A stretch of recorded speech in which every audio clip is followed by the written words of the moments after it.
Further today we will be looking into the two topics, which is what is corruption and the causes of corruption. You might ask, what is corruption?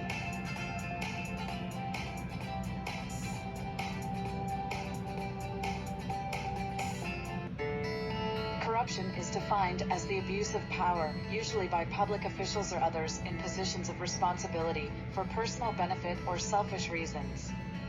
Corruption is defined to involve acts of bribery, embezzlement, and nepotism. Corruption weakens institutions, deepens inequality, and erodes trust. It is prevented by transparency and accountability. What are the causes of corruption?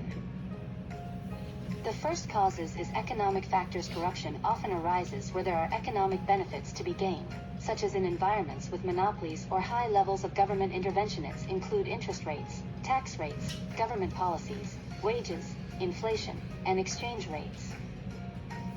Here are some examples of economic factors: low pay for public officials. Underpaid employees may turn to bribery as a way to increase their earnings. High bureaucracy. Bribery is made possible by too stringent rules and bureaucratic red tape. Wealth inequality, as the rich want to hold on to their authority and the poor find it difficult to obtain essential services. Wide gaps in income create corruption. Lack of economic opportunities. People may turn to corruption in order to survive in economies with little employment opportunities. The next cause would be the lack of transparency. The lack of transparency creates opportunities for people in power to make unethical decisions without accountability, leading to corruption.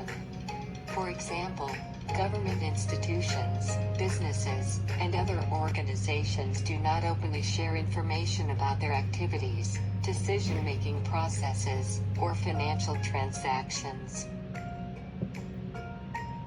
Political factors. 1. Weak governance and accountability. Centralized power and ineffective institutions enable corruption to thrive without consequences. Point 2. Patronage and favoritism, nepotism, cronyism, and clientelism in appointments and resource allocation undermine merit-based systems.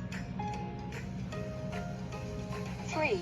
Flawed electoral systems, vote buying, fraudulent elections, and unregulated campaign financing allow corrupt leaders to gain and maintain power. 4.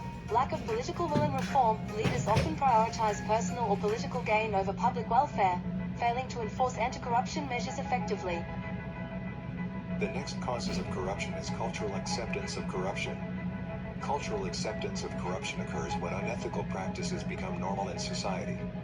Bribery, nepotism, favoritism are no longer seen as wrong due to conditioning over time.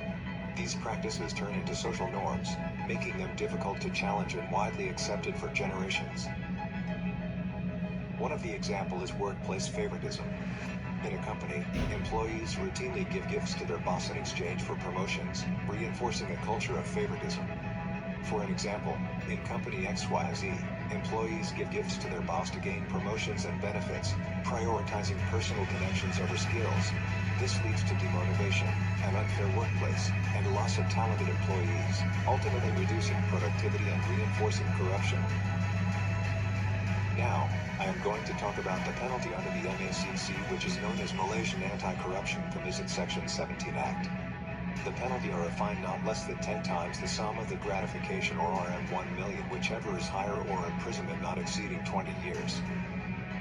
Implication of corruption in Malaysia. Malaysia's economic and social development is severely hampered by corruption, which also reduces public confidence in institutions and the government. Driven by greed, jealousy, and self-interest, corruption endures and thrives in Malaysia despite its strong legal frameworks, administrative systems, and parliamentary system. One of the steps to reduce corruption is set strict rules and regulations.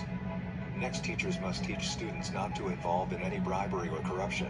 Being open and honest, taking responsibility, and being a good leader are important in stopping corruption. Governments, businesses, and society need to collaborate in order to encourage honesty and equity. In conclusion, corruption arises from unequal distribution of wealth, poor leadership, lack of transparency, and bribery. Even though the MAC Act 2019 is in place, corruption is still a problem in Malaysia, causing harm to the economy, trust in the government, It's crucial to have strict enforcement, strong leadership, and openness to effectively fight against corruption.